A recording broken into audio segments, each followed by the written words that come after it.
आज कैसे मोर आँखी में तय तीन ठन दिखत है भाई। बाप रे बाप रे बाप रे, आज मोरो आँखी में तय ना किसिम किसिम के हीरो, कोनो में धोती पहनेगा, कोनो में जीन्स, कोनो में तो चड्डा, भारी गजब के तय दिखत है साज तो।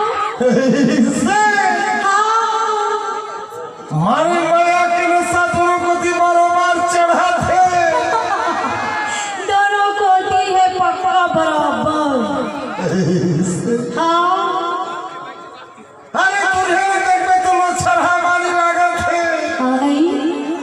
थोड़ा भीड़ में जाके देखो का देखे ताय हो मन के दिमाग काबर जाबी हो मन बहुत जोर से करंट मारी फिर का जाबे तो मैं तोला कति ढूंढिया ते वाला भगवान समझता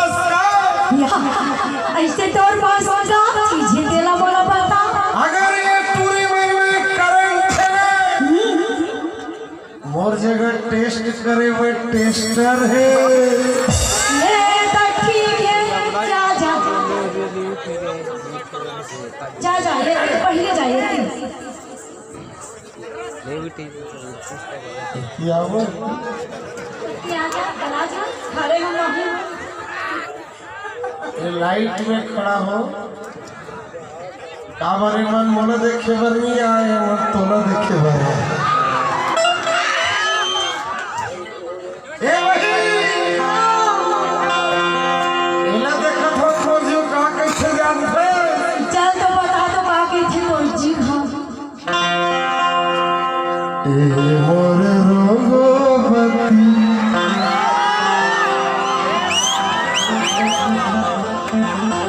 गलारा बाई हो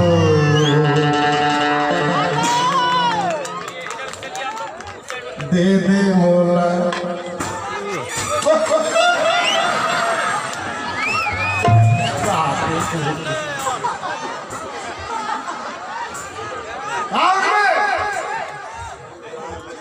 टेस्टर खराब हो गया तैसे लगा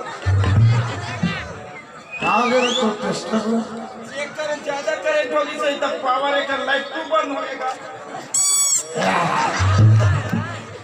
अरे साले ये उल्लू हो गए किसे लागते लाइन ज्यादा हो गएगा चल बे फूक दे न्यू लेल किसे कैसे उल्लू क्या करे हो जाते कभी कभार सियान होवे तुल्लूर हो जाएगा। ले तो एक बार टेस्ट कर रात पर साले मोहा के मारे हो गए तो कर सकती रे ऐसे कर अबे काय बे मच्छी होता है ये लेके जा चाय पिए की ये चाय पिए के चाय बनाए जब चेक पियो नहीं खड़े कर ए भाई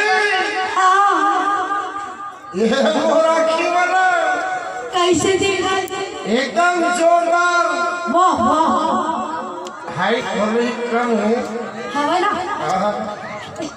ज्यादा जरूर चेक ये है ग्लोरी मरियाना सिमरियाना कहाँ है?